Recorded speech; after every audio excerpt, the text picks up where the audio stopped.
warm welcome to everyone. Today I'd like to say a few words about rail water, which is present in all our products. I'd like to talk about water that behaves completely differently from everything we know. Water that adjusts its pH, redox, and all other parameters to the individual person. I'd like to talk about water that works and interacts differently, that isn't manually adjusted by humans. Today we have scientific expert reports prepared by the Polish Academy of Sciences, which clearly shows some very interesting anomalies in the water that could be explained and demonstrated here. For example, the Gibbs free energy, which appears on the products.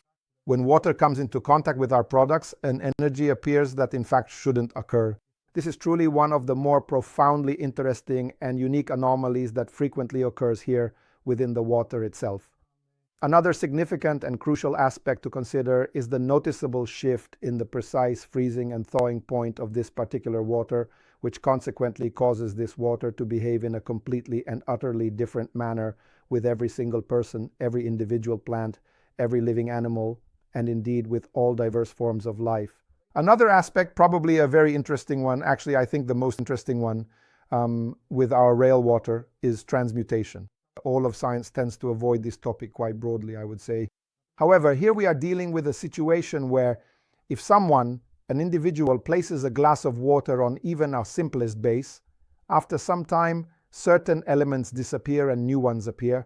This experiment has been carried out many times in laboratories in England, and for each person who did it, the result was different for every individual. So when someone did it, different elements would appear while others would disappear. This is strong evidence that the water transmutes, meaning it prepares and provides what is meant to happen here. Maybe a couple of words of history about this water that we're discussing here. In 2012, I had a meeting with Masaru Emoto. After that meeting, I returned to Poland and built the first device that produced water, which today we call rail water. The photo you see here was taken in Masaru Emoto's laboratories. It shows the structure, the geometry of the shape. It shows water that is in a completely different dimension. Out of over 5 or 6 million studies conducted by Masaru Emoto, he considered this structure to be the most regular and the most proper for this planet.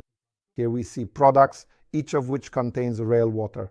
Meanwhile, this product line, the balls and coasters, are capable of producing water with up to 60% orthoclusters.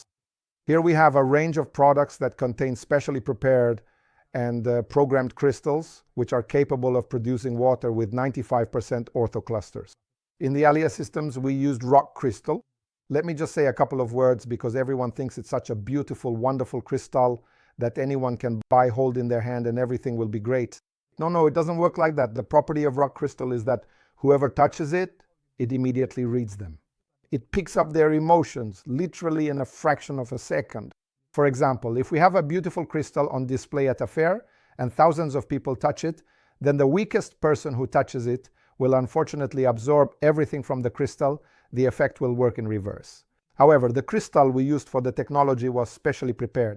First, its memory was cleansed and it was charged to a very high level. As of today, this crystal cannot be reprogrammed and nothing else can be done with it. That's why a crystal prepared in this way can raise the potential of rail water to a very, very high level. And that's where we get the difference between 60% orthoclusters and 95% with the ALIA system. Thank you.